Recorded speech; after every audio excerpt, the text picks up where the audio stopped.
November 1812. Europe is in its final years of the Napoleonic Wars.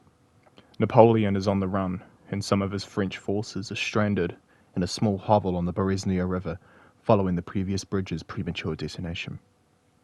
Soldiers wrote notes to keep their minds sharp and avoid slipping into sleep. And soon enough, Bavarian and Polish forces caught up with the cold, tired and beaten French soldiers. Something came out of the water and charged. Something unknown to them, but to us, known as zombies.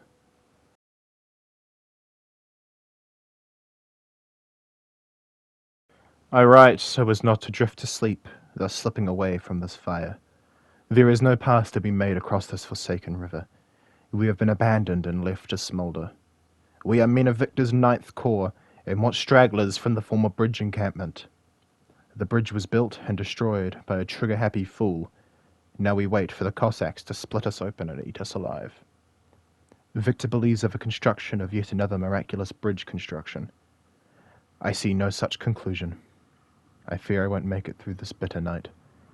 I feel my strength wavering.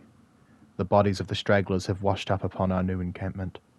They look dead, yet still hunger. That is for the flesh of their own brothers. Whatever affliction drives them is horrifying. They cannot be reasoned with. Every hour we lose more to them. If dark frost hasn't ended, they'll pull you away and... Berezina is the canonical starting point and first playable point in the timeline for Guts and Blackpowder's story. There are a few points in Russia ever so slightly before Berezina's events, but this is the canonical starting point. It also introduces our first game mode, Holdout. In Holdout, your objective varies between the maps, but for Berezina, you have to build a bridge over the icy Berezina River by dragging logs to rebuild the bridge after a premature detonation of the prior one. While several zombie hordes swarm you, trying to drag you either below the icy throes of the water or into the afterlife. This is also the perfect starting point to introduce... I don't feel so well, Pastor. Allez, allez, allez! J'ai besoin de soins! Hold still. This may take a bit. Bring them Helvete! Дайте им пристань, парни! He's one of them now! Fire on him! Die kommer! Hjälp oss! Fall back! Forward, march! Go, go, go! Marines of the USS Constitution. Sir, we have explicit orders to extract you from France. We're both bloody doomed if we don't work together. Just give us a chance, and we'll give you one. The dead won't tread on me! What are you waiting for, Bonaparte? Get those defenses up! Ramming down round shot! Cuirassier! Oh, God! Get them off! The voices... They're getting louder. I'm bleeding a wee bit. Не бейте в колокол! Дайте нам подготовиться! All is lost! Save yourself! Reverend, what shall I do? Stemane, die Stabaig! Wait! Wait! You can't leave us here! Bloody untie us!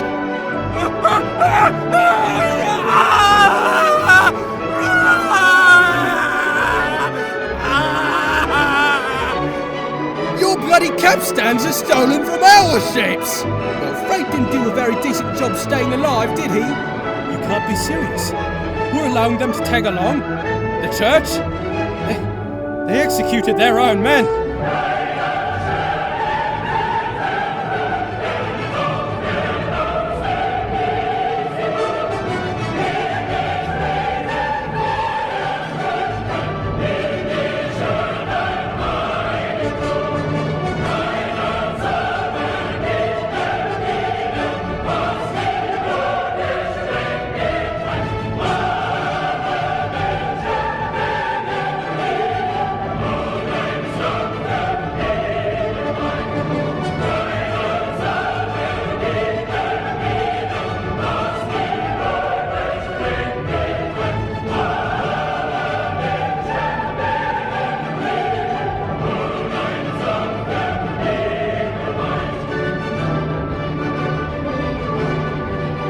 Remember Roscoff! Following the events of November, the HMS Undaunted was voyaging while towing a cutter line with several infected specimens on board for study. When the lines snap, the specimens wash up in Vardø, Norway. A research crew is sent out to find the specimens. Only 3 return. Infection soon spreads across Vardø, and the Danish garrison at Vardøhus fortress were under siege. They fought their way out of the fortress, down to a church, and to a nearby lighthouse and dock to try and signal for assistance. The HMS Undaunted, seeing the lighthouse, thought it was their missing research crew, and swung through the dock to pick up what they thought were fellow British soldiers, only to find Danish soldiers fighting off the undead. The Brits and Danes formed an alliance. The Danes came aboard the Undaunted and escaped certain death.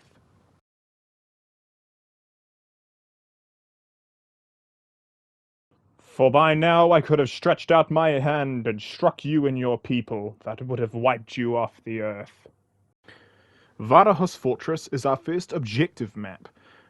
In comparison to Holdout, where you had to defend a position while achieving an objective, objective requires you to fight through ruins to an objective. For Vardøhus Fortress, that's getting to a lighthouse, winding the clock, and lighting the lighthouse. It's also the introduction of the British Army, who, just like real life, are very important to the story. So, just bear that in mind. The Brits are pretty damn important. The HMS Undaunted soon found itself sailing near the city of San Sebastian, a Spanish city under siege by the British and Portuguese against French forces. How the infection made its way to San Sebastian isn't clear. If it was tainted supplies, or someone concealing an infection, or the evils of the siege causing it. But whatever caused it, a French officer freed the British and Portuguese prisoners, and the 3 countries' soldiers agreed to cooperate to make it out of San Sebastian. When the outbreak first began in San Sebastian, the Royal Northumberland Fusiliers, otherwise known as the 5th Regiment of Foot, were caught in the fighting. 2 men included with the regiment included Jonathan Baker and Barry. But Jonathan tried to get information about the infection back to England. His unfinished message can be found in a shattered bottle. His final goal unfinished.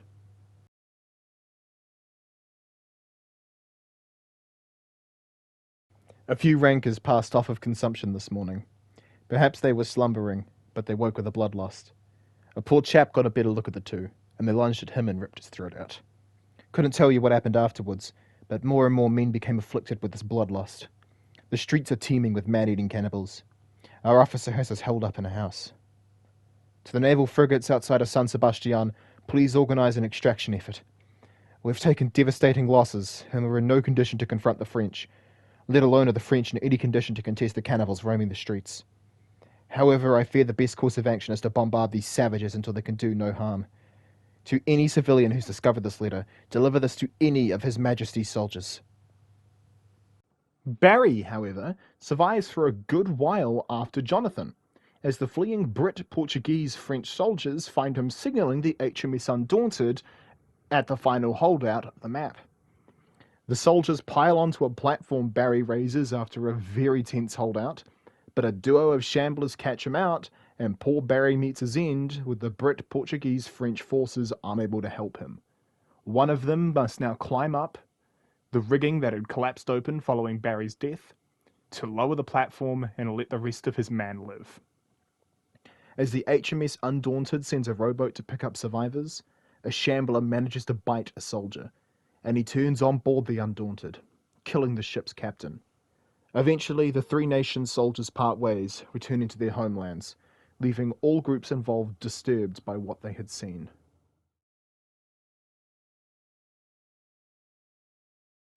The German city of Leipzig is the site of our next law point.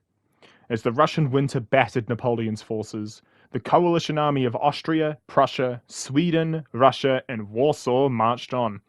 But as expected by this point, Leipzig comes under siege by the undead, with the remaining French forces forced to work with their enemies.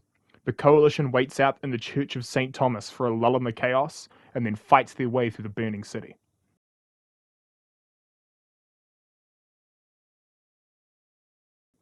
Eventually fighting their way to the cemetery mausoleum, the survivors ring the bell as a desperate last hope.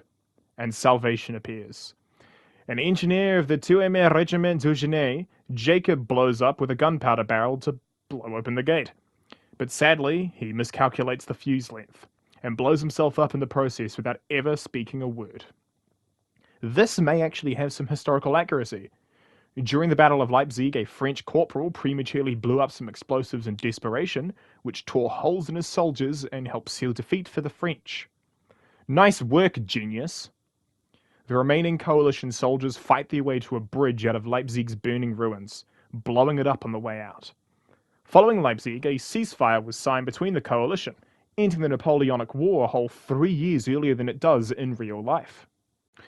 Leipzig is honestly the map I'd recommend for beginners new to Guts and Blackpowder to play through to get their bearings, as it requires minimal team coordination in order to progress through the whole map, only really requiring like one sapper and maybe a surgeon, along with a very wide variety of objectives, whether that be pushing forward the cart, lighting debris on fire, holding out in the mausoleum, and, it's got the torches, which can never be a bad thing to have the torches.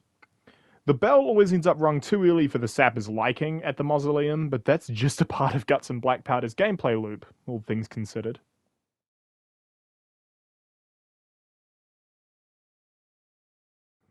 Like all good Horde shooters, you'll need a Horde to shoot at. This section will cover the Horde, the special zombies inside it, and the classes the player will get to use to fight off the Horde. The common infected in this game are called Shamblers by the game, but varying countries will call them different things. This ranges from Shamblers to Vampires to Cossacks. There's a lot of them, and if one grabs you, there's 4 more on the way to help, so do not let them grab you. If they do, one alone cannot take you down, but multiple can take you down, and it lines you up for bombers, runners, zappers, and cuirassiers to get their hands on you. So if you get grabbed, utilize the help call out to get attention. Runners are the most immediate threat, especially if you're playing musician. Easily spotted in a crowd courtesy of their red eyes, they rush down a player of their choosing, tackle them to the ground, and go for the jugular, aiming to rip out their victim's throat. They're squishy as all hell, however, so a single swipe from a melee option is enough to finish them, with 2 exceptions. Additionally, they have a tendency to overshoot their running distances, allowing you to sidestep their charges if they're coming for you. Bombers are also easily spotted in a crowd, courtesy to their massive gunpowder barrel. If a bomber gets too close to a player, they'll light the fuse on the barrel, exploding after a few seconds. Either get in close and back off once the fuse is lit, or shoot them from afar in order to avoid losing limbs. But be very careful if you go for the shooting option. The explosion will damage any and all players in the blast zone, instantly killing them if they're close enough, so make sure no one's standing too close when you pull out the gun. Sapper zombies, colloquially referred to as zappers, are slowish, hit like bricks, and are worth avoiding at all costs if you're under 70% HP. One hit from these guys and you are on the ground hurting badly, with an additional debuff that boosts your infection rate. Additionally, any friendly sappers who die of infection will turn into zappers, so keep an eye on your team sappers if they get infected and make sure a chaplain gets them to cure off the infection. Lamplighters are seen very seldomly, and I have not actually seen one in person myself, but I've seen the aftermath. They are a thin zombie that spawns with a massive lamplighter. When they get close enough to a group, they'll throw the lamplight, detonating like a Molotov cocktail. Any player in the fire zone will be lit on fire and may need to be put out by another player stamping on them. They're not worth taking on alone, and if you can, just take them from afar. Cuirassiers, or cavalry, are a similar but more deadly type of special unit as the Zapper. Any player wearing the Cuirass armor will turn into one of these upon dying from infection. They're tough to take head on and have a charge attack that can impale all unarmored classes, so all bar 1.5. Very few of the armory can damage them normally either. Most blades get parried and most bullets have ricocheted off the armor. The only real way to damage them consistently is either piercing through the head or using the knockgun or rifle to peg the armor. And there's even an achievement for doing so to a cuirassier. So, if you're an achievement hunter, the knockgun is a weapon you'll want to get. The last special you run into commonly, the viral runner, is what happens when an infantry, officer, seaman, musician, or surgeon dies from infection. They're basically the same as runners, but run faster, are even more obvious, and have a vomit attack instead of giving you a trach. All that in mind, let's move on to the other side and see what you can utilize. Right, let's start with the basic. The line infantry, ranker, or trooper, these guys are your default class with a lot of good options to do damage. But the general rule of thumb is you have a sharp weapon to melee, a rifle to pop bombers, and nothing special aside from that. So every other class will have something else on top, but line infantry is a very good default pick if you don't know what you want to play. The officer trades the range, kick, and penetration of rifles for a faster reload of pistols, along with a sweeping charge that he charges with damage. Officer is one of the better direct support options that doesn't directly heal. The Cuirassier is a side class option for both the line infantry and officer, trading the infinite ammunition these classes have for 10 rounds of life and a 33% damage resistance from all sources. The big downside is that if you die of infection, you turn into a Cuirassier and become a pain in the neck to take down properly. The Seaman is a horde cleaner with the blunderbuss. Comparing the blunderbuss to the musket, the bus fires more per shot and can clean out upwards of 30 zombies with a single trigger pull, whereas the musket from the line infantry is more accurate across range, reloads faster, and has the bayonet option, so they both fill their own niche. The musician is my personal favourite option. I'm a contrarian, I know. Trading out range damage options for your choice of a musical instrument. A fife, drum, or bugle are the main three. There is a reskin that a certain regiment has that I'll cover later. The fife and drum are constant boost to reload speed or swing speed depending on your choice. Fife boosts reload, drum boosts melee. While the bugle is a buff banner-esque buff that lasts for a short time. Personally, I use the drum for consistent boosts to pretty much every class, versus the fife boosting line infantry, officer, seaman, and sapper, reload speeds, and build speeds. And I don't own the bugle yet, otherwise I'd use that. The other important thing to note with musicians is while playing your song, you become a large beacons for runners to tackle you. And considering you have to concentrate on keeping tempo, you will be caught out by a runner. It's going to happen. Stick near your team so they can get the runners off you, or even better, stick near a chaplain and his crucifix can stun the runners. But yeah, this can remove the threat of runners entirely, but be careful. If you're not near anyone, you're better off just swinging the sword. The sapper fills a role that everyone loves to have, but no one wants to fill. You know the class. Zone denial. The sapper comes with a hammer to build one of 3 structures to block and impair the horde. The barricade blocks zombies for longer than any other option, but doesn't do any direct damage. Spikes block zombies for significantly less time than the barricade, but damage them while they're breaking it, instantly popping runners if they run into it. And caltrops slow down zombies and used to damage them slightly, but have since been tweaked. I've never really used them personally, so if that has been changed since, again, I don't know, because I don't know exactly what they do. You do have to be careful as a sapper, as mentioned prior, as if you succumb to infection, you become the incredibly problematic zapper to cause chaos among the survivors. And while a zapper is easy to deal with if you know where it spawns, if it sneaks up behind you, you're going to be facing a problem. The surgeon is the saving grace of most teams, being armed with medical supplies to patch up teammates. But unlike pretty much every other shooter game where you heal instantly, surgeons need to make both himself and his patient immobile while healing, and vulnerable to infected grabs. So surgeons need to pick their moments to patch up the team or have another survivor nearby to play guard duty. And unlike the final class, still has the powerful saber to deal damage, which is good, as the only way to recharge your healing is to pick up supplies that you scavenge off the dead. That can't be sanitary. And lastly, the currently only class locked behind an achievement, the chaplain is a class that focuses on curing infection and crowd control. If you have a good chaplain, protect him, heal him, protect him from runners. Because they will deny entire zombie pushes at pivotal moments. Chaplains trade off being able to bless survivors and cure their infections and crowd control stuns with the stake, a weaker melee option that can't directly one-hit runners like every other default melee option can. The crucifix they have can also completely stun every single zombie except for bombers. So plenty of your team are in the back of packs when your crucifix is on cooldown. Otherwise, you're going to be picked off nasty. So with all the main classes covered, let's get back into the mix of the main story. The city of Carves, noticing a possible infection in its people, started forcefully quarantining its citizens in Grafenstein Castle out of paranoia. Eventually, someone turns, and chaos erupts in the castle basement.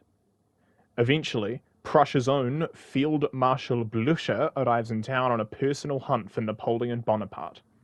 He and his forces ransacked Carves, looting the city before arriving at the castle, with the cellar door bursting open as they looted the place.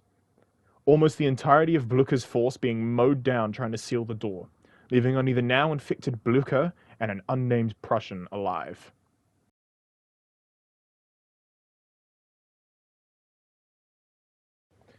Following Blucher's raiding, the Prussian rear guard, a Russian pontoon building division, and a few Austrian and Bavarian stragglers enter Carves searching for supplies and the missing field marshal. Following along the path taken, they loot out what's left of Carves' supplies, including bedding, grenades, cured meat, guns, and bandages. They eventually arrive at Fallgrafenstein Castle, blowing the drawbridge down and entering to find Blucher and the officer that survived at the top of the castle. Blucher orders the Prussians to secure the castle in the name of Prussia, then succumbs to the infection and mauls the unnamed officer. The two Austrian factions, Austria and Bavaria, then fight off the Carves citizens and Prussian soldiers, and take the castle as a defensive hold against the undead. Also, Prussia as a country just kinda collapses as a military power as a result of Carves, because Blucher seemed to be the only thing keeping the fighting force together. With the coalition ceasefire in Leipzig, Carves is the first map with a huge fundamental difference from the old Napoleonic battle and its appearance in Guts and Blackpowder. Blucher is pretty faithful to his real-world counterpart, however, known by his soldiers for his relentless aggression in pursuing enemies, and being the most decorated soldier in the Prussian army, and being one of two soldiers in the Prussian-German history to earn the Star of the Grand Cross of the Iron Cross for his victory over Napoleon in the Battle of Waterloo. Additionally, this is the first and so far only map where you are not fleeing from a point and instead taking back a point as the final holdout objective. But that's enough of the history lesson. Let's get back onto where we were already tracking. It's been just days since they passed through Württemberg. They surround us on all sides, north, south, east. What little command remains is the goal of passing through the Alps and splitting out up north. This will certainly work for the Österreicher, but I fear the worst for my dearest Bayern. There weren't as many of them in Württemberg, but Stuttgart was gone. We've come across few in the mountains, but every town we march into is desolate. I pray every night that this evil doesn't reach the streets of Munich if it hasn't already. It's as if every day half of our manpower is lost either by their brute force or their sickness catches up to one of us. As of the time of writing, we've found ourselves settling down in one of the many vacant villages. The villages are long gone, perhaps weeks. The dried blood-stained walls indicate that this village too fell victim to the pestilence. We can hardly forage to keep ourselves fed. The Jaegers push through the pass and believe they've spotted a giant mass of them marching. They figure if we can keep our presence here silent, they'll pass through without issue. I've come a long way and I've fought this evil since Russia. I know they don't abide by the censors. They'll trudge their way through this town and find us regardless of our hiding. It'll be a massacre. I write this note with the belief I'll be dead by tomorrow. I don't plan to desert. I'm tired of running. The others are still oblivious, believing they'll pass through without a hitch. I will defend this village with my life, and surely we'll all fall. When we do, I hope we'll break even and make a greater dent to their numbers. Final regards, Erhard Dentlinger of the 5th Pressing.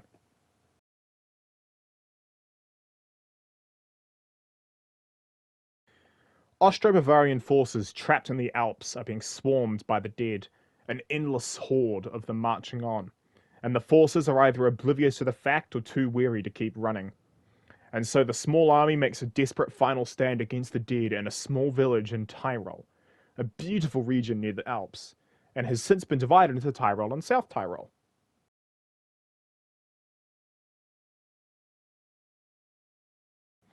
Tyrolean Village is our first endless map, where no matter what, everyone involved must die. And while there's a lot of fun to be had on endless, it's not my preferred game mode to play.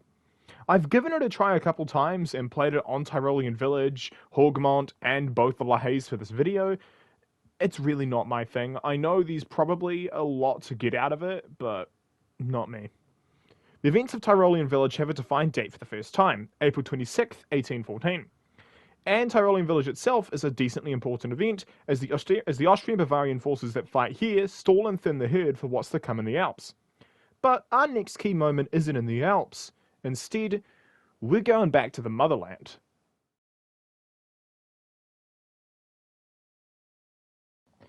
When the Horde arrived on the doorstep of St. Petersburg, Prince Michael Andreas Barclay de Tolly organized a defensive line while the city evacuated. Several flags were set up around the city to be raised and lowered to indicate if that hold was overrun by the undead. The city's evacuation began, and Russia's finest held out in St. Petersburg while the citizens fled. Meanwhile, a dredge seized the chance to raid the armory, supporting the fighters in his own way. After St. Petersburg was evacuated, the city fell, and Russia's finest were out in the cold Russian winter.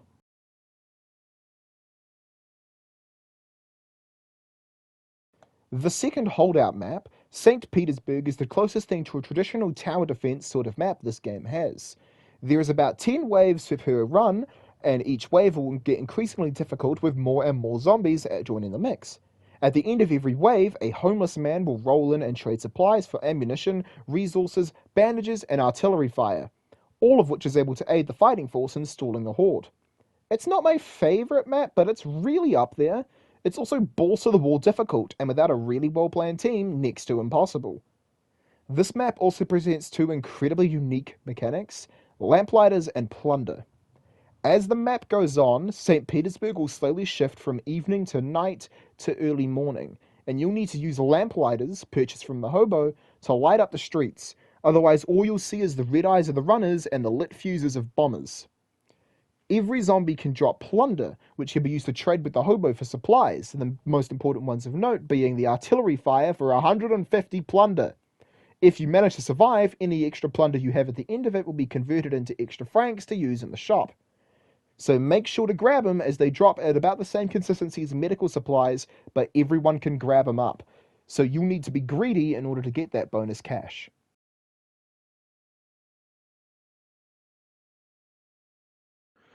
In the now Belgian, but then French, village of Ligny, French and Prussian soldiers have put aside their differences to make a desperate last stand against the dead. With their carts abandoned, their horses gone, and their soldiers defeated, worn, and bloody, they all give their all to defend the farming village from the dead marching on them, all knowing deep down that there's no way out for any of them.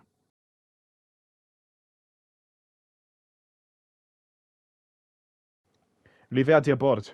3 sachets de fleurs 40 bottils de jus, 5 mots-hier, jusqu'à 20 hommes, 20 hommes 2 bottils chaque, un sachet 5 pans.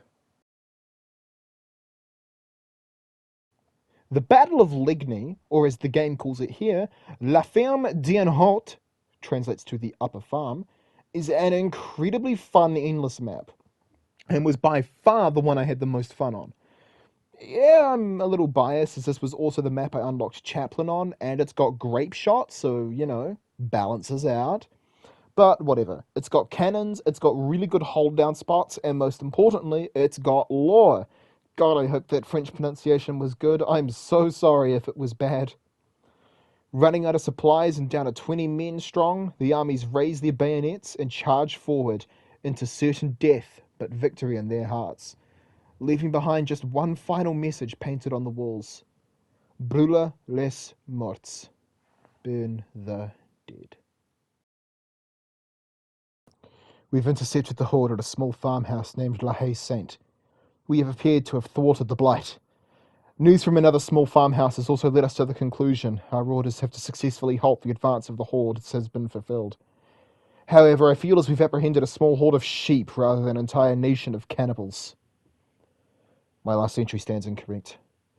Another horde of them has descended upon the small farm we occupy. No men seems to have been lost in this petite siege. 3 men dead, none of them were English. The horde of them just clamoured to him and ate him as if he were a mutton chop. The vision of him kicking and screaming still echoes clearly in my head as if it were the present. The Germans cleaned them off what little remained of him. I could only make out the red that stained his uniform from the distance I stood. Before long he arose again as if he'd heard the bugle calls.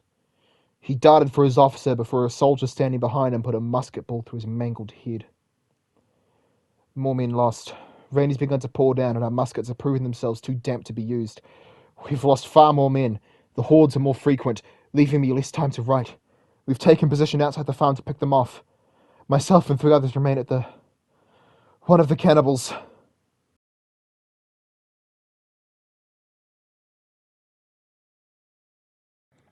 La Haye Sainte is a small farmhouse near Waterloo, which is now in Belgium, but at the time was a French province thing. Here stand stragglers of the final Battle of Waterloo, French and British soldiers. The Brits have orders to repel the zombie forces as long as it takes for extraction. But sadly, no one ever comes.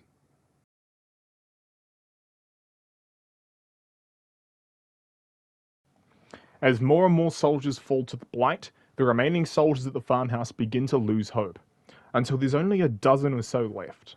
As one final horde rolls on, a desperate last stand is held by the British-French united force, hoping and praying for salvation to arrive. La Haye Sainte was overrun by the undead. No soldier, British or French, escaped the horde. And we have an exact time for when this happened in another map later down the line. La Haye Sainte also has a few fun facts associated with it. Its name translates to the Holy Hague.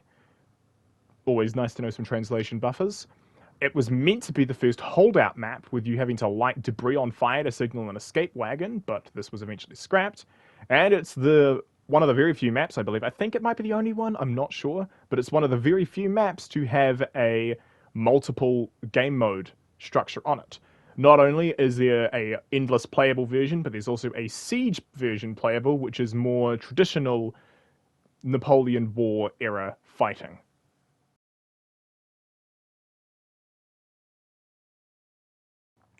At 10 o'clock on May 1st, an agreement was reached between Britain, her allies, and the French Empire.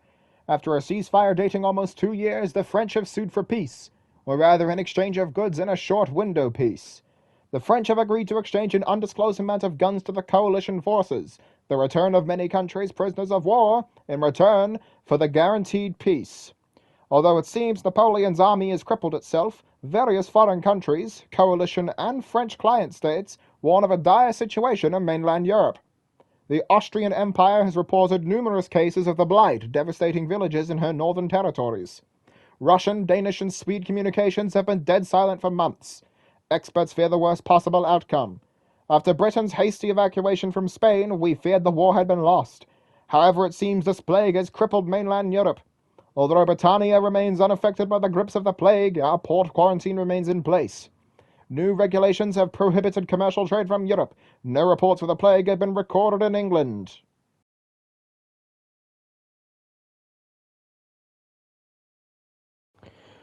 Hougemont, I'm so sorry if I've butchered the pronunciation of that, is the next event in the canon and the third endless map in a row. This was also the first map made for Gut and Blackpowder, which is very nice. As the last fighters at Waterloo make their final stand against the army of the dead, several newspapers from the Britannia Herald are dotted around the map. Several of these are important lore drops. So, while the coalition fights the dead, allow me to read a few more excerpts from the Herald for you. And I may have gotten this map in La Haye Sainte round the wrong way for the background footage, so if I have, I'm so sorry. I cannot tell any of these fucking maps apart for the endless modes. As the blight rips through Europe, it's kicked His Majesty's economy into the gutter. Rising scarcity and prices of imported goods have stirred up quite the disaster for ordinary blokes all over England. Britannia has no place to turn but the United States. Parliament approved of a new deal with the newly born infant, the United States of America. Although the wounds from only months ago still run red, both our nations are apt to give up our grudges for the survival of our wallets. The United States Congress expressed great uncertainty regarding quarantine measures. However, they were assured of a healthy, strict, and secure Britain. The first shipment is expected to arrive this week at Dover. It shall consist of an undesignated amount of lumber and 1 ton of dried fish. Regarding the peace agreement, Britain is to re-enter continental Europe to provide aid and supplies to ill-stricken countries. Multiple rumors have been flouted regarding the sufferers of the plague being undead, man-eating freaks. His Grace the Duke of Wellington has addressed the public. He has exclaimed that he is furious that such rumors are being spread around. He's assured us that the afflicted are simply suffering some disease related to the Black Death. However, this isn't sitting right with the Englishmen that the entire army is being called to arms to work as hospital maids.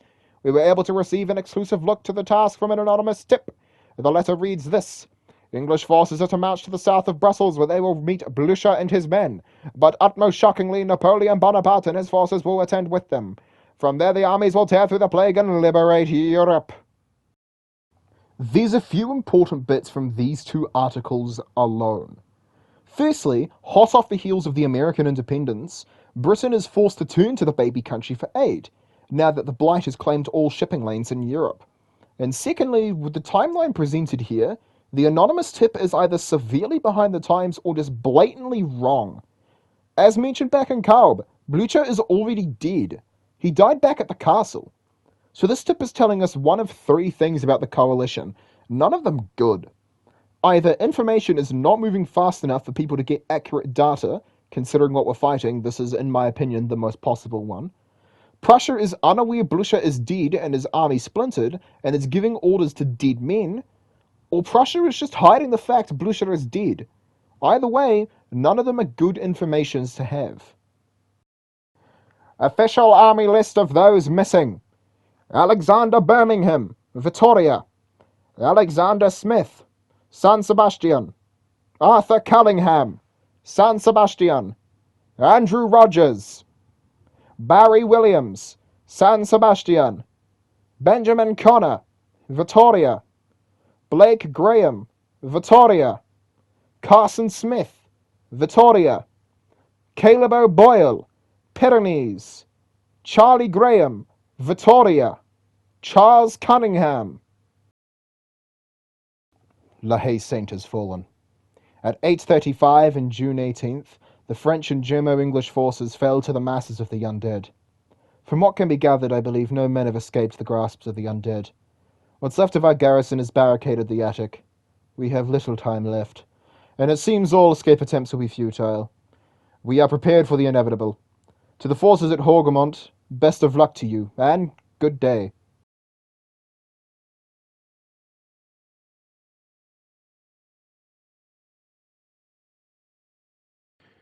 And it shall be the plague wherewith the Lord will smite all the people that have fought against Jerusalem. Their flesh shall consume away while they stand upon their feet, and their eyes shall consume away in their holes, and their tongue shall consume away in their mouth. Paris is burning. Her people are evacuating. When the French army returned from the front lines to aid the evacuations, the dead forced them undergrounds, into the catacombs of Paris.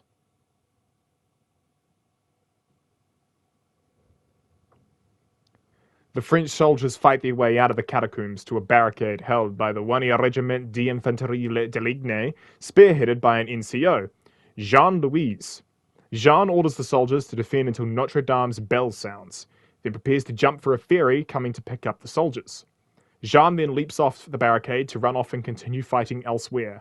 He will be seen again and does survive the battle in Paris. The French soldiers fight off the hordes, and when Notre Dame sounds, they leap into the boat, ferrying to safety. Jean is a character that's undergone quite a few different naming schemes. Similar to every other character, he's known by something completely different in the files, known as Barricade Guy in the files.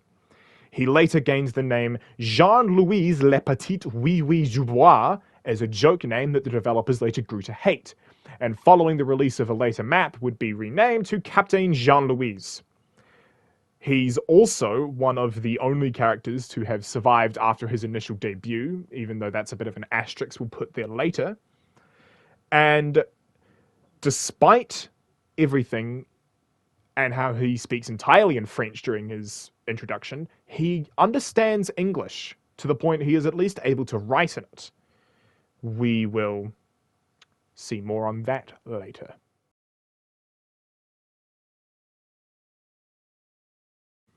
After all of our means of defence has become insufficient, if now we're to have eyes on this print our city is at with the Sigdom. The military is appropriately organising and providing a defence and counterforce against the undead hordes. The unpredictable consequences of the Sigdom will be dealt with. If you are a male fit and prepared for combat, make your way to the nearest National Guard rallying point.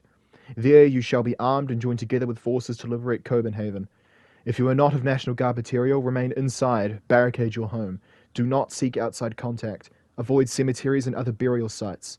Remain quiet, ration food. The military and National Guard are coming for you. Do not be discouraged. This print has been prearranged for such an event. It is to be distributed evenly throughout the city. It is obliged that all of you maintain a state of law. It is your duty as citizens to maintain order and respect to fellow citizens' property. I should warn everyone that violation of this duty is a crime that could have dire consequences.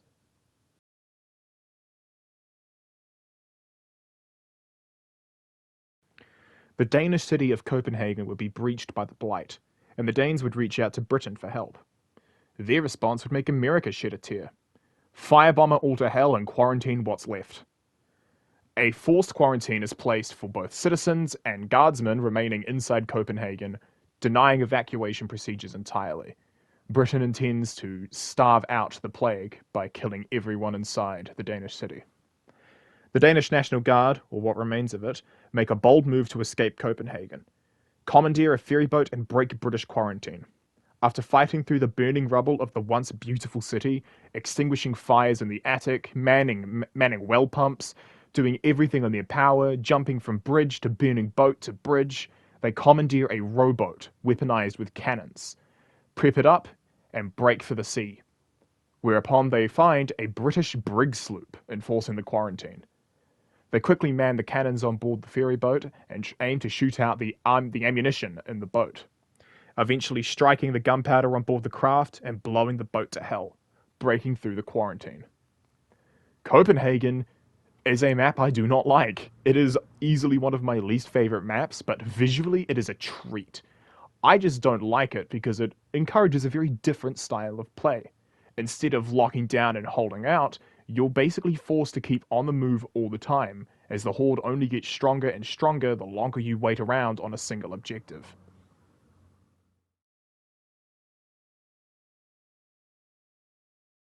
William H. Crawford is stranded in Roscoff, France, trapped between a dead rock and a dead hard place.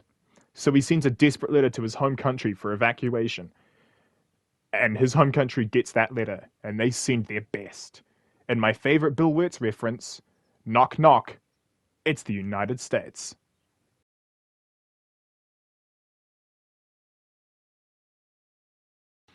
Landing at the Brittany town of Roscoff under cover of fog, bypassing both the French and British quarantines, is the USS Constitution. The Constitution moors up and a strike force is sent to find Crawford. After powering through the town, they discover a shambler trapped behind a gate. A shambler that may mean nothing to the American soldiers, but means everything to people that have played Guts and Blackpowder before.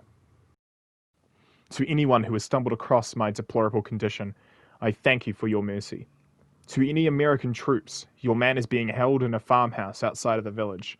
To minimize your trouble with the revenants, make for the church. A garrison is stationed there.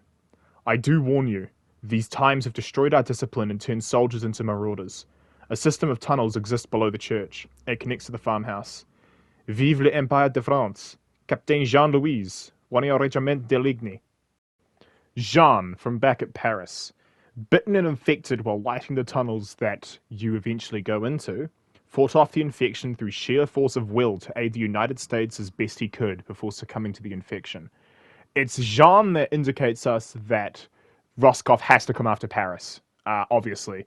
But even outside of the obvious, his mustache is significantly longer at Roscoff than it is at Paris, so that is another tell, even if he wasn't already dead. The Marines eventually arrive at a church. Knocking on it to bid for entry, a lone French soldier refuses entry and tries to get them all killed with a horde. When that fails, he begs for his life. This French soldier, who I've always taken the initiative of calling Frenchie, has an entirely determinate fate, with players getting an achievement for leaving him alive. But not a single run of Roscoff I've played that has made it to the church has let him speak a word, so people do not like this guy. After breaking into the church, the US finds British soldiers tied up.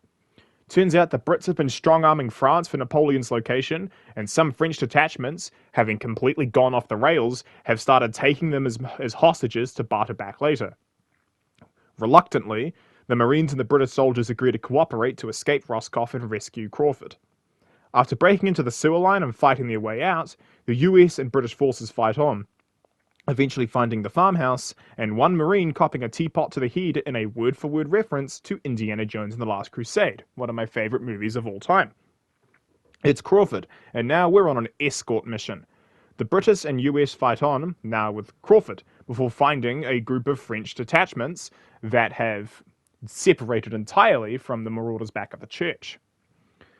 In the real Napoleonic Wars, there were quite a few French soldiers that completely split off from the French and formed up in their own little group, the Chasseurs Britanniques. And while in real life the Britanniques would have been already disbanded by this point in the Napoleonic War, the existence of them still being around as regiments you can play is nice to see. Eventually, the three factions make it back to the USS Constitution, where the remaining people on board have been bitten and turned infected. So as you haul the USS Constitution out of the harbour and into open waters, eventually the infected navy and seamen break out of the bow of the ship and fight the survivors, before the USS Constitution makes open waters, escaping narrowly with their lives.